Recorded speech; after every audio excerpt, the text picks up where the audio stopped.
Good morning বন্ধুরা, আমার নতুন একটা ব্লগে তোমাদের আবার স্বাগত। আর আজকে হলো সোমবার, সেই ব্লগটাই আজকে আমি তোমাদেরকে দেখাবো। দেখো, আমি অনেকটা উঠে পড়েছি, আর উঠে কাজটাজ অনেক সারা হয়ে গেছে। সব পুরোটা দিতে পারিনি, সকাল থেকে একটু ব্যস্ত ছিলাম বলে। এখন ঘর দৌড় মুছবো, চান করবো, পুজো করবো। সারাদিন কী করছি দেখো। আজকে একটা স্পেশাল দিন, সেটা তোমাদেরকে ব্লগেই দেখতে পাবা বা শুনবা। এই দেখো, ঘর দৌড় সব মুছে নিয়েছি, বারান্দাটা মুছছি। ঘর দৌড় বারান্দা মোছার পরে আমি চান করে নিয়েছি, দিয়ে এবার পুজো করতে এসেছি। নিজে পুজো টুজো সেরে নিচ্ছি। দেখো, আজকে মিষ্টি দিয়ে ভোগ দিয়েছি ঠাকুরকে, রসগোল্লা।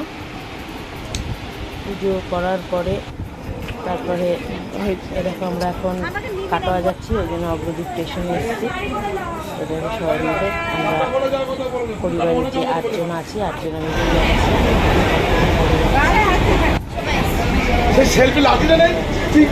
কাটোয়া নিয়ে যাবে।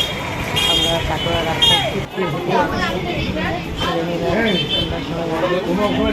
কেকের দোকানে কেক কিনতে। আজকে হলো আমার বার্থডে, ওই জন্য সেই সেলিব্রেশন করতে আমরা কাটোয়াতে এসেছি।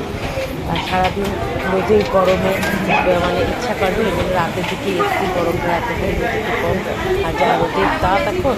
এরকম রেস্টুরেন্টে ঢুকেছি, সবাই মিলে খাওয়া দাওয়া করলাম। ভেজ ফ্রাইড রাইস, চিকেন কষা আর চিকেন চিকেন ওরা। দেখো আমার মেয়ে মুখটা ঢেকে বসেছে।